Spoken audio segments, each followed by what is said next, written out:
Guys, আসসালামু আলাইকুম। Good morning. তোমাদেরকে বলেছিলাম নতুন ফ্ল্যাটে উঠে ভিডিও দিব।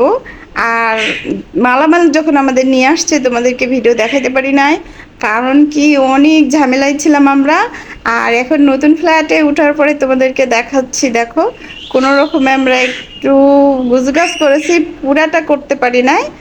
তো পুরাটা করতে পারলে তখন তোমাদেরকে আরও দেখাবো। তো আসো তোমাদেরকে আমাদের বারান্দা দেখাই। দুইটা বারান্দা এই ফ্ল্যাটের।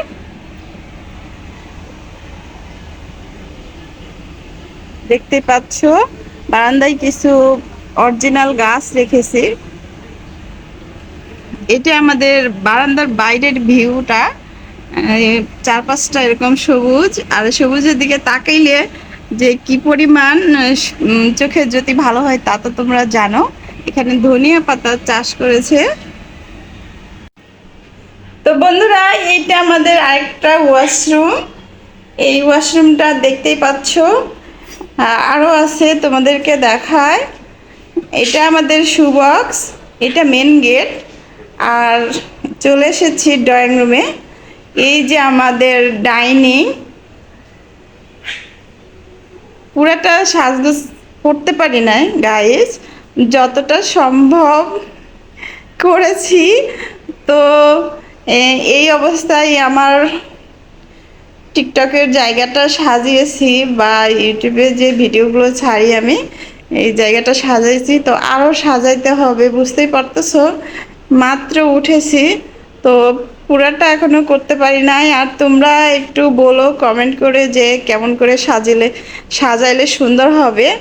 তো আমাদেরকে একটু বুদ্ধি শুদ্ধি দিও, যাতে আরো সুন্দর করে সাজাইতে পারি।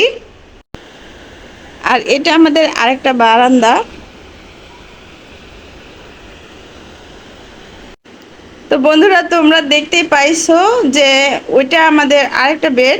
ওই বেডটা লাল টকটকে আমার জন্য, আর এটা আরেক রুমের জন্য, অন্যদের জন্য। এটা খয়েরি বা মেরুন বলে। আর এটা আমাদের আরেকটা বেডরুম। এখান থেকেও তোমার জানালা দিয়ে সব কিছু দেখা যায়। বাইরের ভিউটা দেখো গাইজ, এত সুন্দর প্রকৃতির দৃশ্য, যে কি সুন্দর।